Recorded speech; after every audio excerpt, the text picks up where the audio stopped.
Hey, Computer Studies 10, let's dive into this assignment in a little more detail to make sure that you get off on the right foot on this assignment.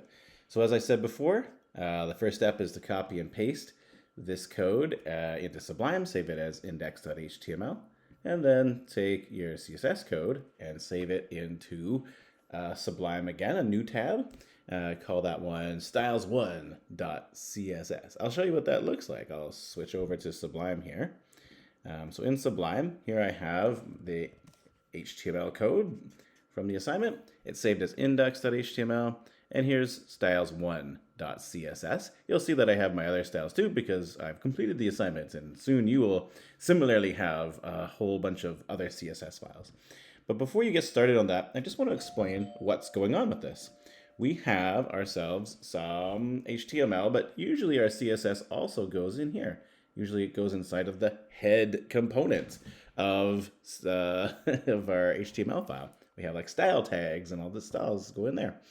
So instead what we've done is we've linked a separate set of CSS documents so that we can kind of like go through many of them without having to delete the originals. All right, so this is a new line of code that's going to allow us to link this HTML file to a CSS document. So if you look at styles1.css, all it is CSS code. It's just CSS code in here. Over here in index.html, it's all HTML. And this line of code here is what links us to styles1.css. So that's great. And if I go and look at this website, if I go to the browser, I have this loaded and ready to go.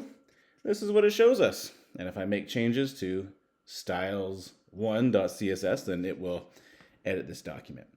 Eventually, though, I want to make 5 different layouts, and I want to preserve that code so I can go back and refer to it, or at least show, as for you to show me that you've done them all.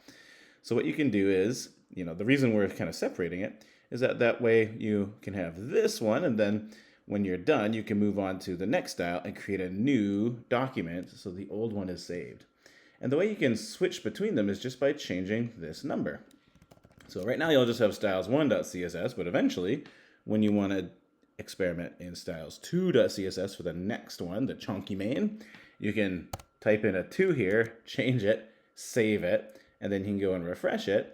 And then, well, I guess this is Parthenon in mine, but, you can go and see sort of the next design and so on. So this is really handy. And the reason why, that's all a good reason right there is you can just kind of cycle through many. Like I can go look in 3, I can go look in 4.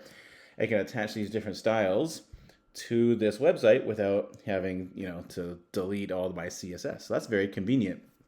Also, this is really useful because guess what? You might look at a website on different devices. So what HTML can do is you can link to different style sheets depending on whether you're looking on a mobile device or looking on an iPad or you're looking at a laptop or you're looking at a desktop computer.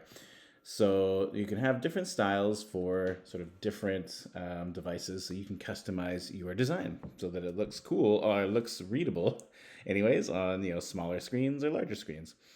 But we're not really worried about that right now. We're just trying to get this all to work. So the main thing to understand is that once you move on to the second design, then that's how you're going to do it. If you keep working in styles 1 and you don't edit this, you'll never see anything but style 1. But as soon as you go to move on to making your second style, don't forget to change this to 2.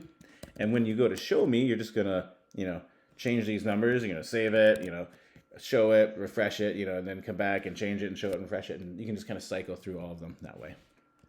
So that's the story about how we are having separate CSS files and separate HTML files. And now that you've sort of got that set up, you can go ahead and get started on the grid material, the kind of the heart of the lesson. And in the next video, we'll talk a bit about how this grid works.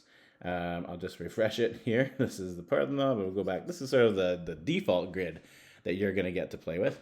I will explain how it works, and then you can go forward with that knowledge to try to recreate the other ones. Okay, good luck, everybody.